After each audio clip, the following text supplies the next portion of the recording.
Shirley, you were a star in your first film. That's what they told me. Yeah, I mean, you were plucked out of Broadway and plopped onto the big screen in a leading role. Day one.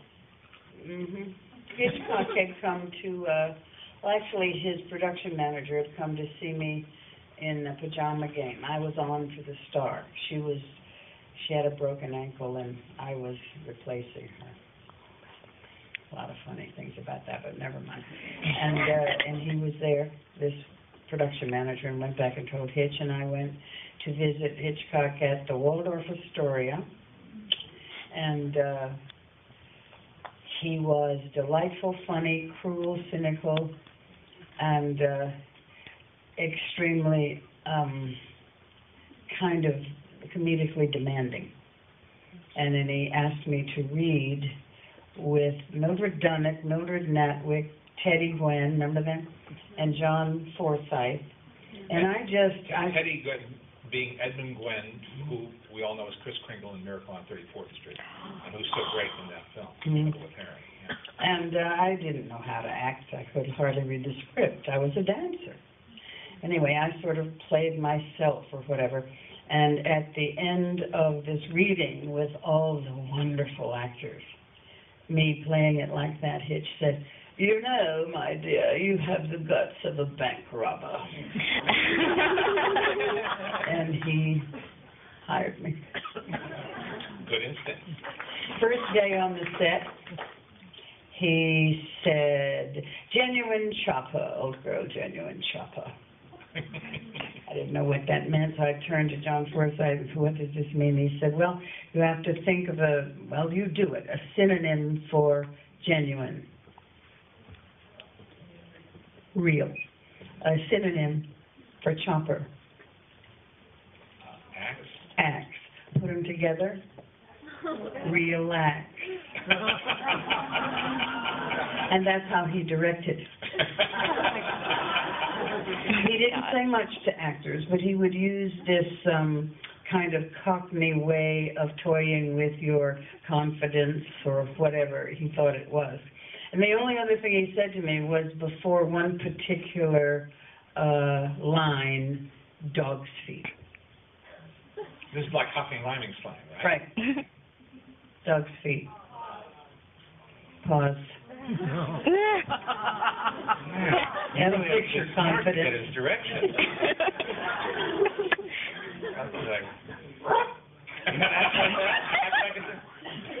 And I was telling you at dinner that I had been in the chorus and couldn't afford food, and there I was eating every meal with Alfred Hitchcock.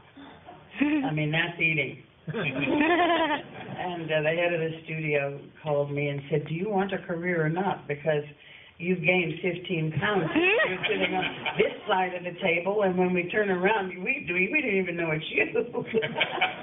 Okay. Is someone keeping score? Because I want to win. Yeah. You can feel the excitement in the room, can't you? You have less to remember.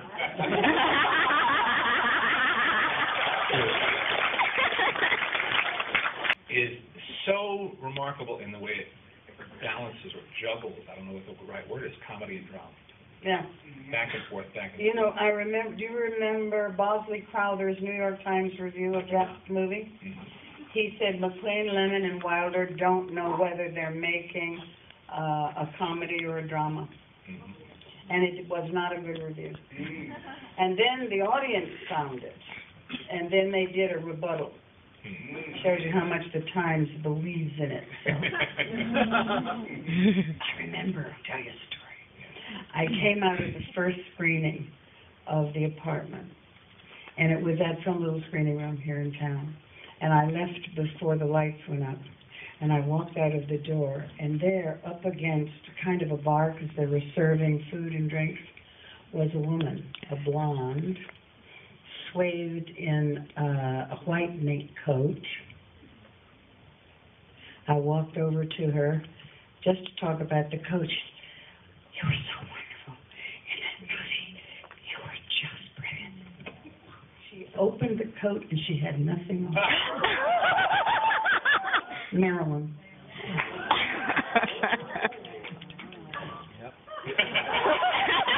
Thanks for sharing.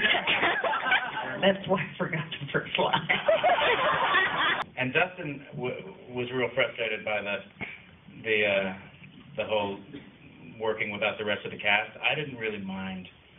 In a way, I kind of preferred it because if Dustin was actually there, I'd be so nervous and worrying about, Dustin, can I have one more take? I know, because I like to do a lot of takes, and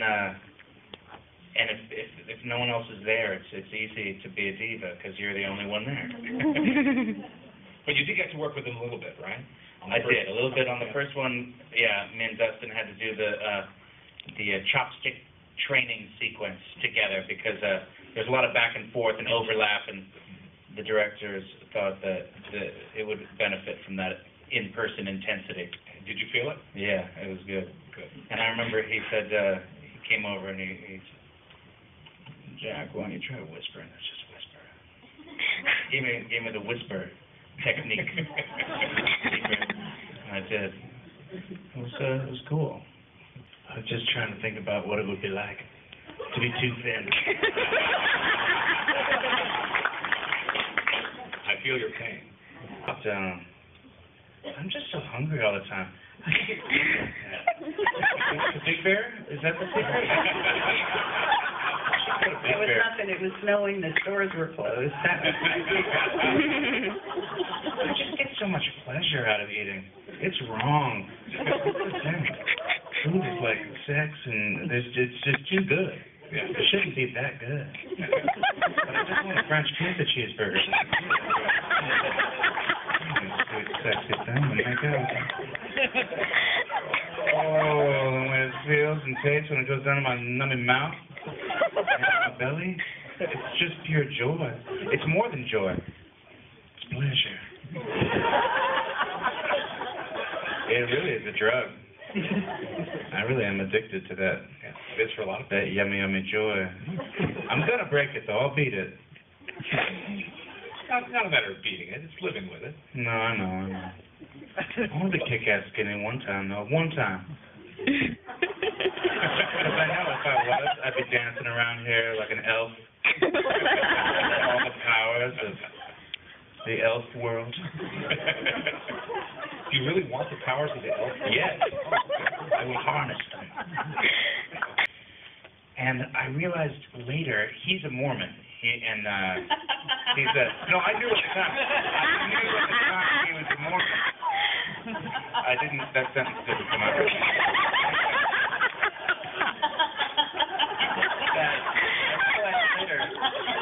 That Jared had is nacho. What kind of car did they give you for A Thunderbird. A Thunderbird. Ooh, a Thunderbird. Ford Thunderbird. And I wanted Hardtop or convertible? convertible. Great. I wanted it so I could put a phone in it. Talk about working with Jack Nicholson. Oh, he's fabulous. He, like, one of the scenes where Aurora goes over to his house after a while and says, last year you invited me to lunch. And of course he can't remember that far back. Well, okay. And she says, well, I think it would be good. You picked me up. Now, every time I went, knocked on the door, rang the doorbell, he would open the door in a different way.